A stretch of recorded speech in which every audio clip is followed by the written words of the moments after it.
Welcome to Dependable Flame, where we explore vintage petrol lighters, ashtrays, tobacconiana, and other useful mechanisms. Make yourself at home. Today we are going to clear the flint tube in this vintage Windmaster Brown and Bigelow Remembrance lighter. It's a really cool lighter. Two-tone. You see the black of the lid. You see there where the insert is marked Remembrance Brown and Bigelow, St. Paul, Minnesota. And then the anodized aluminum red case with the white graphic printed on it for RB Craft Company of Chicago. So just a general clue as far as when a flint tube needs to be cleared. If the flint tube is spinning freely and there is a flint spring screw in the lighter, then the chances are the lighter has degraded flint that has clogged up the tube and is blocking that tube from letting the spring reach up to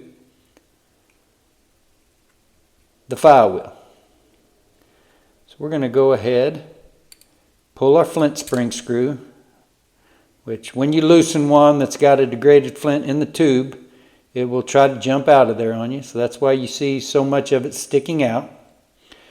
We're going to pull that out for now, set it aside.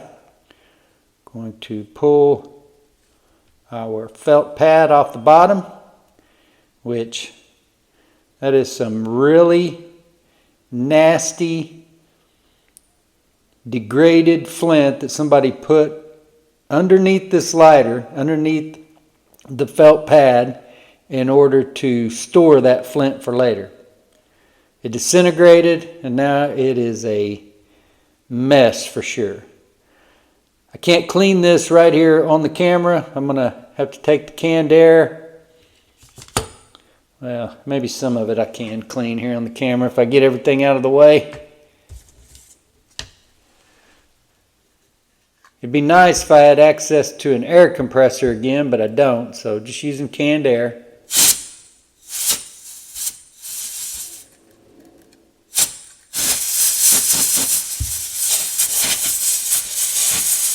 And that blew off of there pretty nice. Set that to the side over here. And the rest of this is substantial. So I'm going to go dump this off camera before I finish blowing it out here in front of you on the camera.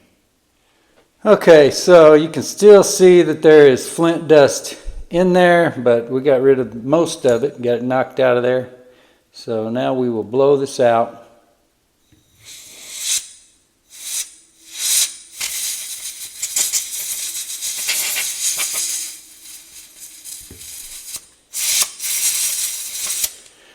So, not perfect, but way better than it was. So now we will take our 3/32 drill bit, and I will typically try to do this by hand before I put the drill bit in the electric drill and spin it that way. But this is all you're going to do. Put it in there, pressure, and just turn it.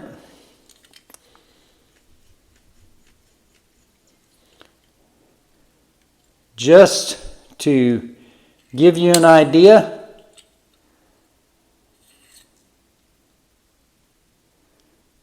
that is about the measurement, so you can see that we've got a good deal of flint left to break through before we get completely through this obstruction.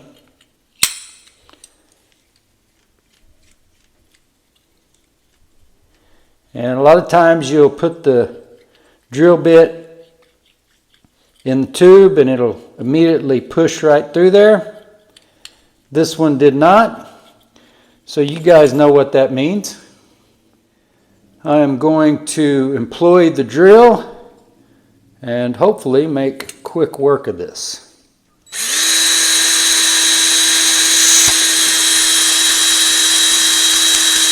And that broke through there quick enough.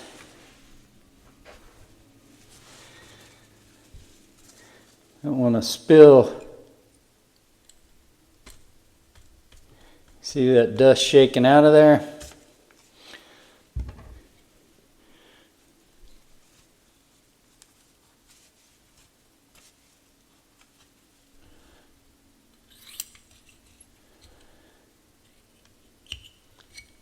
So we definitely have our drill bit making contact with the file wheel there.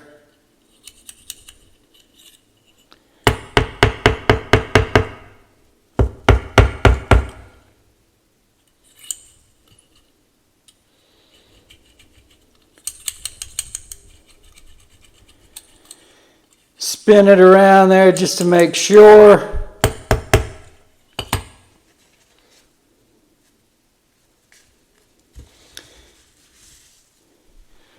Get our cloth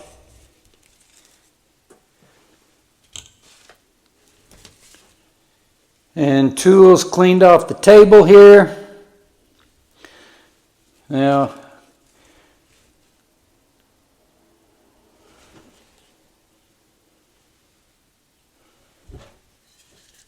take our canned air again and put a little bit of that to it just to knock out anything that, any flint dust that may be lingering. You can see how clean that wick looks. So now we can install the flint, which this particular flint is brand new, and we are not going to strike it with it being a brand new lighter.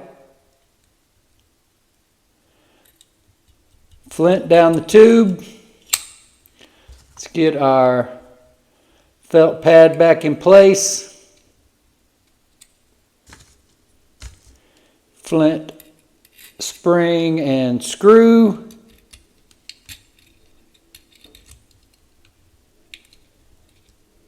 Get that tightened down.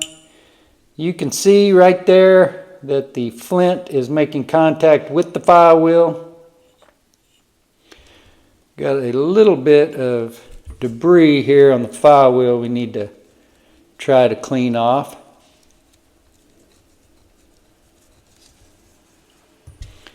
In fact, I'm going to back that spring up.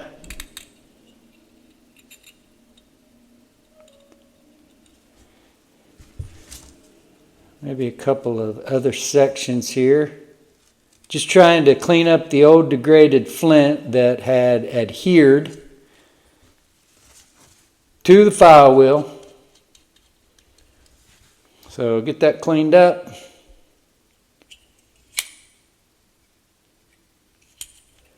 Get our flint spring screw tightened back down.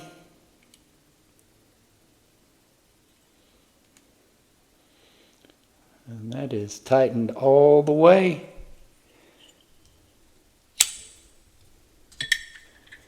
That is how you clear the flint tube on an old Brown & Bigelow Windmaster lighter. Until next time.